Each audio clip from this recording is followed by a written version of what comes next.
it's Christy. Welcome back to my channel. Today I'm going to be making a card using the brand new Hello Bluebird Friendsgiving stamp set. So I've stamped my images out on some Spectrum Noir Ultra Smooth Premium White cardstock with Lawn Fawn Jet Black ink, and I'll be coloring with my Copic markers. I'm going to start with my bear, and I'm going to do a black bear again. I've really been enjoying coloring black bears lately. They are the most common in Pennsylvania where I live. So I am using T3, T5, and T7 for that. Starting with the T7 and laying in some shadows around the face, down the back of the arms, also separating the arm from the belly on the left side. I'm going to put a little shadow under the pie and under his arm, and then a little shadow on the backs of his legs and between his legs and on his tail. And I also put one above the pie as well.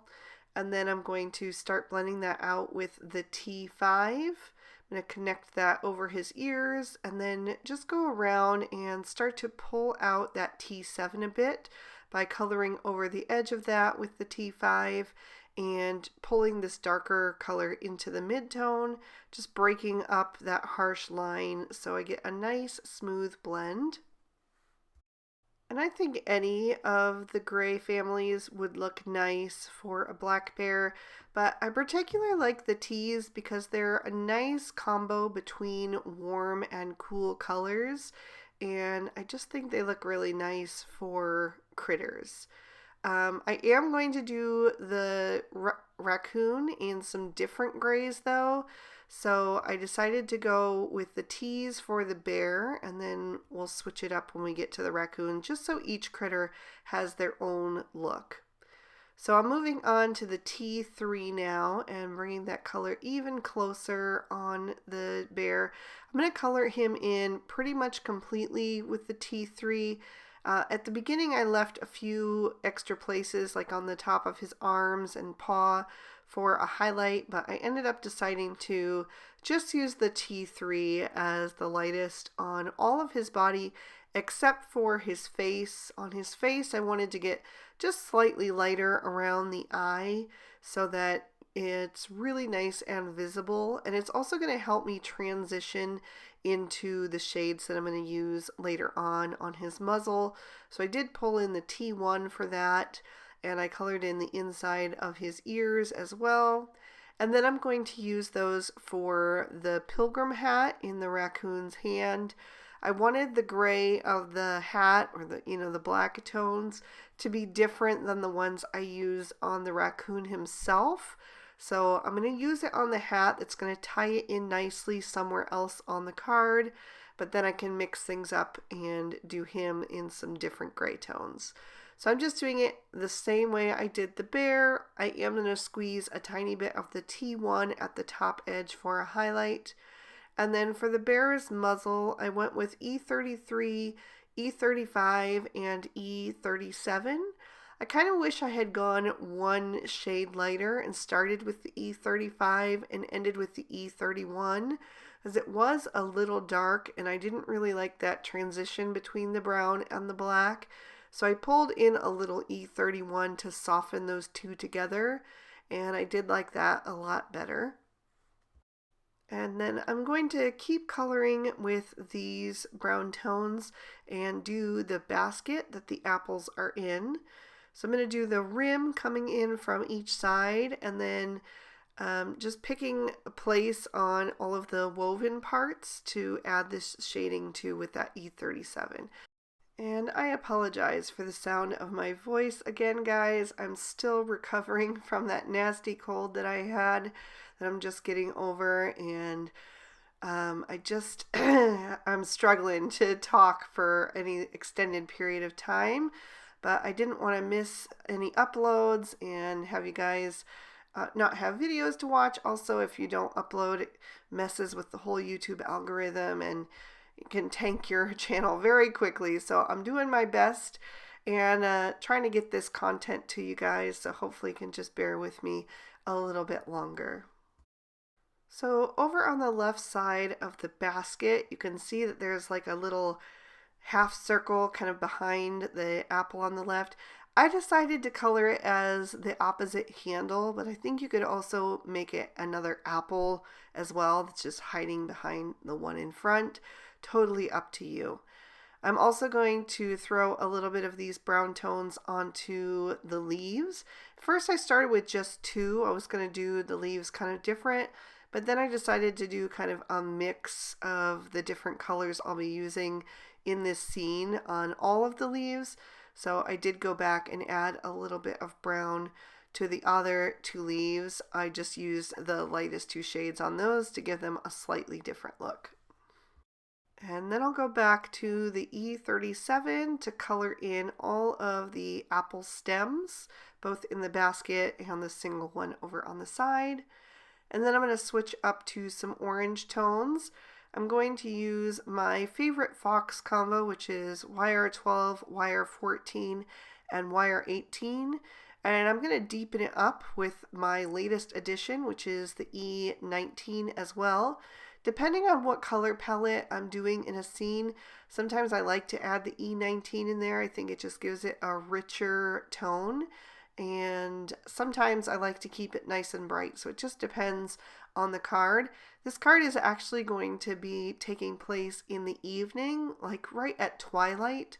So I thought the darker combo was appropriate. So I started with the E19 and I'm laying in all my shadows with that, and then blending them out with the YR18, and I think these colors blend really beautifully. I'm going to leave some white areas on his little paws and on his feet to give him some socks, and then I'm going to color with the YR14 next, just going over the edge of the YR18 so I get a nice smooth transition between those shades. And below the turkey, I'm going to color everything beside his tail solid with the YR14 as the lightest, but on his face and tail where there would be more light hitting, I did add in some YR12. And then for the pumpkin, I'm going to use the three lighter shades. I took away the E19 so that this would have a slightly different look as well. So with the YR18, I kind of emphasized all of the artist drawn lines so that you can really see those grooves. And then I'm going to blend that out with the YR14, and then I'll use the YR12, especially in the front where the light would be hitting it the most. And then I'm going to put a little bit of this on the leaves as well, and just add a touch of the YR18 first, and then blend out with the YR14, and then I'll use the YR12 to help kind of transition. Having the lightest shades meet up in the middle is going to just help the transitions between all of the colors that I'll be using. Next up, I'm going to come in with E000 and E00 for the white parts of my fox. Just using that E00 first to add a little bit of like a creamy shadow. It's going to help transition from the orange into the white. And then I'll use that E000 to blend that out a bit, leaving that plain white cardstock to be the highlight shade. For the turkey, I decided to go with something a bit different. You probably don't think of blue-violet shades when you think of a turkey, but these are really desaturated, so they have a lot of gray tone in them. And I didn't want to go with like cool grays or warm grays or any other grays because I'm already going to have enough grays between the bear and the raccoon. So I decided to go with these blue-violet shades. I could have also done browns, but I just wanted something a little bit different and unique, and also to tie in with the sky that I'm going to be doing later on. So I ended up going with BV20, BV23, BV25, and BV29. So I'm just working my way from darkest to lightest as I usually do, saving a few little areas for the highlight. So on the edge of the wing and right under the head and on the top of the tail is where I'm going to add in that BV20. And I ended up really liking how this combo worked for the turkey's feathers. For the tip of his tail, I decided to go a bit more bold with these kind of blue-violet shades. I'm going to use BV11, BV13, and BV17. So it's definitely more purple toned, but it is also more on the desaturated spectrum, not quite as dark as the previous shades, but it just adds a nice, kind of almost like an iridescent feather look to the tip of the tail. And I think it went smoothly from the body to that edging. I'm also going to use these shades for the pie dish that the bear is using, just to tie it in on another place on the card. And then of course I'm going to add some of them into the leaves as well. I did skip the BV17 on those because I thought that was a little bit too bold. But I started with the BV13 and then blended out with the BV11. Next, I'm going to use some reds, but I wanted it to be more of a cranberry red that felt appropriate for a Thanksgiving card. So I went with R32, R35, R37, and R39. I'm going to use these shades to color in all of the apples. And I did decide to color in the little section that you see in between the curve of the handle, just to make it look like there was another apple back there. So starting with the R39, blending out with the R37, then I use the R35, and then I'll use just a little of the R32 right up around the stem. So it just gives it a nice kind of pinky glow. Then I'm going to use the R37 and the R35 to color in the turkey's wattle. I almost did the whole head in these red shades, but since the body was kind of purple leaning, I decided to go a different route and be a little more muted there. But I did add these red tones to the leaves. I just left off the R39. So I just used the lighter 3 on all of those, using that R32 to kind of transition into the other shades that are there, like I mentioned earlier.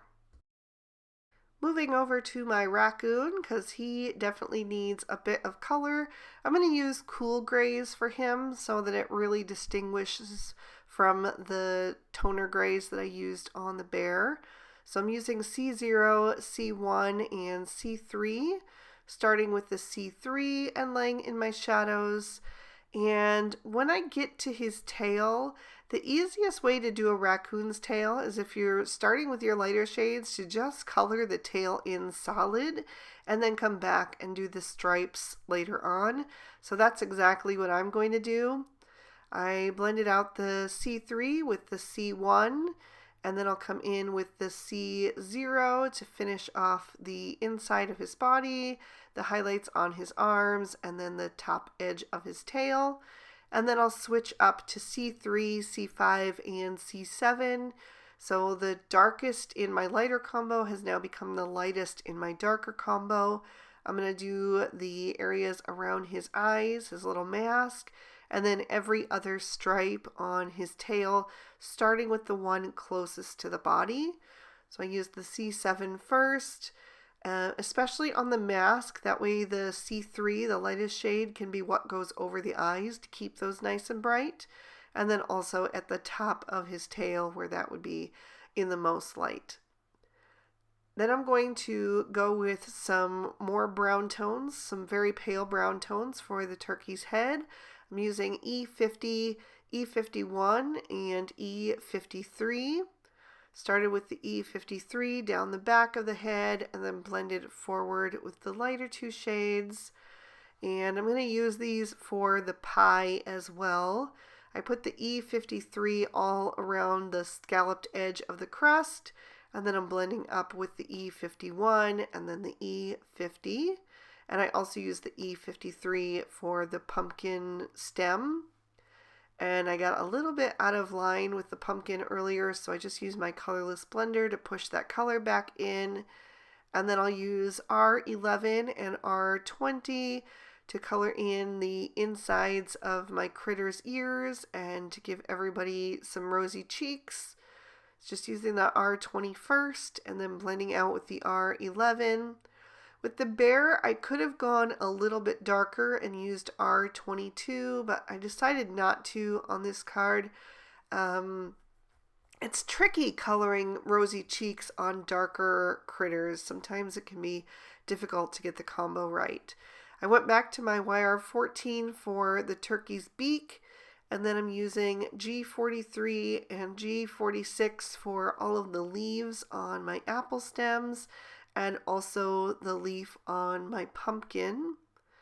So just a touch of the G46 first and then blending out with the G43 on all of those. I went back and forth on what to do with the band on the hat and ended up deciding to just go back to my BVs. I really liked those and had only used them in 2 small places, so I thought having a third place would be nice. And then for the buckle, I used Y26 to give it a bit of a golden tone. Then I'm going to grab my black Sakura Jelly Roll pen and go over the eyes of all of my critters. This is an extra step, but it just makes them nice and bright and shiny. This gives it a slight raised effect that I find really nice. So once I have all of those done, I'm going to take the matching dies and trim all of these images out. For my background, I'm going to take the new Winter Birch Scene die and die cut that from a piece of Bristol Smooth Surface cardstock. And then I'll take another piece of Bristol and just trace the horizon line. And then I'll grab an eraser and remove most of that line so you won't see it in the final card, but I can see it so I know where to put my ink for my blending. I'm going to do my background using some Distress Oxide inks, and I wanted to do this kind of red sky meets twilight look. I've never attempted anything like this on a card, and I just thought it would be really pretty. So I'm starting with Festive Berries, and I'm putting it mostly below that line because I don't want to get too heavy-handed with this, and just having a little bit go up above that line. And then I'm going to blend that out with some picked raspberry. You could also just blend the little die cuts that make up the sky from the Winter Birch Scene die, but because I was doing more of a complicated ink blending process for this one, this was the easier route, so that's what I decided to do. Next, I'm going to take some spun sugar and go above the picked raspberry with that. I want my pink part of my sky to end just above that, so I'm being really careful not to go any higher than just that little sliver there, and make sure that the picked raspberry is blending well into the spun sugar section so I get a nice ombre fade. And then I'm going to switch out my pinks for some blues, and I'm going to start with Chipped Sapphire, which is going to be my darkest, and I'm going to put that right up at the top, but I'm not going to bring it very far down. Just like the Festive Berries, I only want a sliver of that darkest shade to show. Then I'm going to use Faded Jeans and bring that down a bit further. I got a little bit too much ink on that at the beginning, but it's fine. I'm going to blend it out with one more shade. So for that, I'm going to use some Tumbled Glass. So I'll go right below that and kind of smooth out the transition and meet up the blue with the pink. So I'll have a nice fade between the two shades, but I'm not really overlapping the blue into the pink very much because I don't want to get kind of a weird tone. Well, it would have gone kind of purplish, but I wanted to keep it pretty separate, these two areas of color. I am going to go back to my Chipped Sapphire and add a bit more to the top because I felt like that got lost, and just blend through those colors at the top once again to make sure that I have the same fade as I do on the bottom. And then I'll set that panel aside and pull out the rest of the die cuts that I need for the grass part. So there's two main big sections of the grass, and then there's three little sliver pieces, but it's still very easy to see where they go on the card because they're all different sizes and thicknesses, I mean. So for those, I wanted to find some greens that were fairly similar to the G43 and G46 that I'd used on my leaves. I ended up going with bundled sage and rustic wilderness. So I'm using the bundled sage at the top edge of each of those hillsides and all of the little sliver parts. So just holding those in place with my finger so that I can get about the same distance down on each of those panels so that they're all going to match up when I fit them back together. And then I'm going to bring in the rustic wilderness, like I said, just bringing that in about halfway up and leaving some room there so that I can smooth out the transition as well, because these are kind of like a darker green and a lighter green, so I'm kind of making up a mid green by just blending the two shades together till I'm happy with the look, just working my way back and forth. And I did go back and add a bit more of that bundled sage to just help smooth that blend out. And then I'll go up to the top sections and just repeat that process. I'm not going to do any splattering today. I decided to just go with the smoother look. Just felt right for this scene, so I'm just going to work my way back and forth between those shades on the top section as well until everything is nicely blended. And then I'm going to set these pieces aside so that I can work on the trees. For the trees, I decided to use my Copic markers. So I'm going back to my toner grays. I'm using T3, T5, and T7. I wanted these to look like birch trees, and that's one of my favorite trees. So I'm adding a little bit of black into all of the little grooves that are notched out of the tree, and then also adding some additional lines with my Copics. And then I'm going to blend out the T7 with the T5, just kind of going on either side of each of those notches and lines. And then once I'm done with the T5, I'm going to add in some T3 as well, just to get a nice mix of those gray tones on there so that it really looks like that peeling bark that are so reminiscent of birch trees. So I'm just going to do the one on screen for you guys so you can see what I did, but it was the same process for all three of the trees.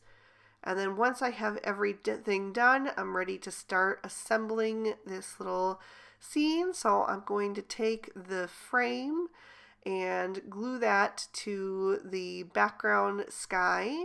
That's going to help me fit everything together nicely. It's just like adding the rim of the puzzle first, kind of just gives you that framework to build your scene in.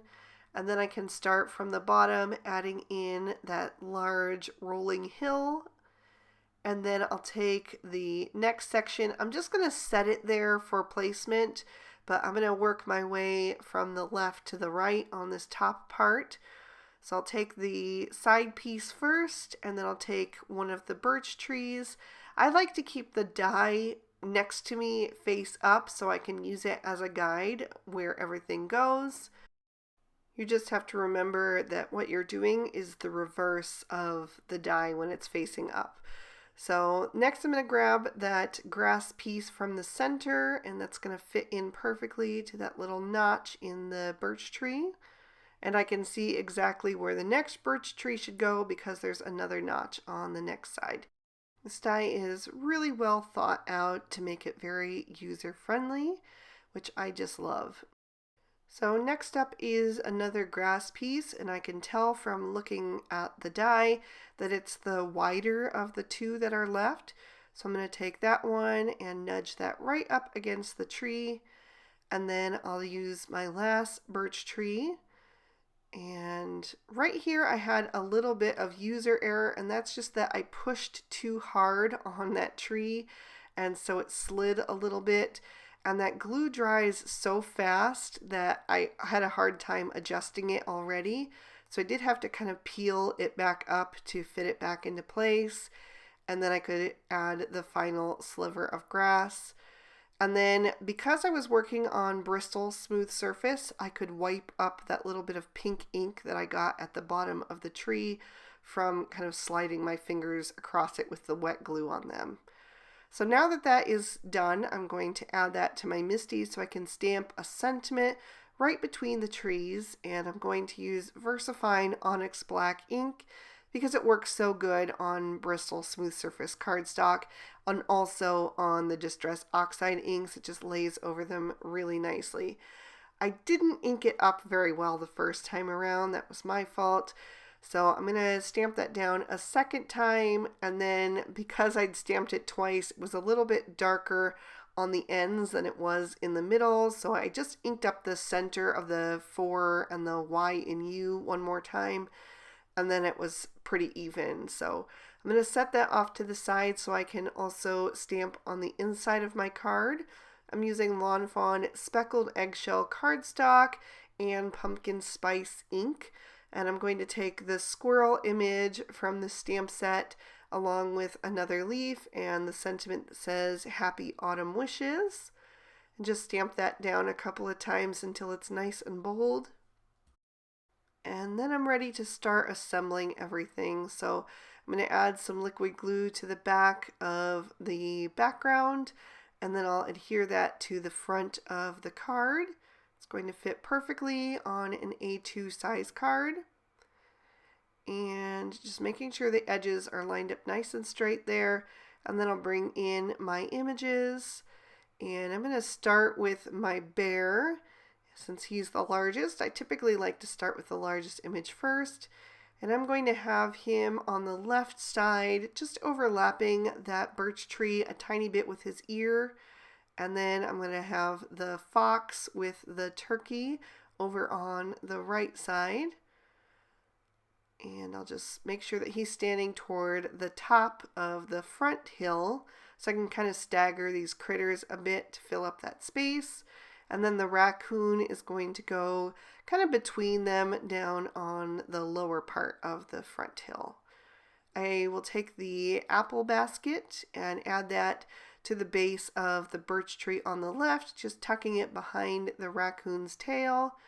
And then down in front on the right, I will have a little cluster with the pumpkin and the extra apple. And then all that's left is my 4 leaves. So I'm just going to kind of figure out where I want them to go, lay them out, and see what looks best where. So there's kind of 2 larger ones and then 2 skinnier ones. So I'm just kind of playing around with the placement and seeing where everything looks best. I know I wanted to have at least one bigger one toward the top and then one skinny one toward the top, kind of filling up the empty space around the sentiment a bit. So I'm going to take this larger leaf and add that to the cluster, and then I'll do a skinny one over on the left-hand side behind the raccoon. And then I'm just being very careful to pick up that leaf because I didn't want to smear that sentiment. That ink does stay wet for a bit, so it probably would still smear if I touched it. So just being really careful to add those final 2 leaves and kind of frame that sentiment in a bit. So then I wanted to add a little bit of glitter. So I'm going to take some Stardust Stickles and I'll add that to all 4 of my leaves. My bottle's getting a little bit empty there, so just shaking it to get that stickles flowing nicely. And then I'm also going to add it to the apples. I just wanted to have it somewhere else on the scene, so I thought the apples would be a nice place to add a little bit of shine. So I'm just putting it at the base of each of those, and then also on the leaf of the pumpkin and the end feathers of my turkey's tail. And then I decided to put it on the buckle of the pilgrim hat as well. And then I wanted to make it clear that this was kind of like twilight time, that these guys are having an evening celebration. So I'm taking a white Sakura Jelly Roll pen and just adding a few stars to the sky. mainly up in the darkest part of the blue section, and just making sure to make them different sizes so that they look a little bit inconsistent, like some of the stars are nearer and farther away. And that is going to complete this card, so I will lift that up to the camera and give you a look at that sparkle and another peek at the inside. I hope you guys enjoyed seeing these brand new products in action. If you did, please be sure to hit that like button and subscribe. Ring that notification bell so you never miss a video. All of the products that I use will be listed and linked in the description bar below in case you'd like to pick up anything from the new release for yourself.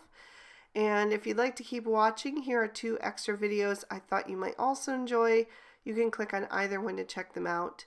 Thank you so much for supporting my channel with your likes and your comments. It means the world to me. I hope you'll have an amazing day. See you again soon.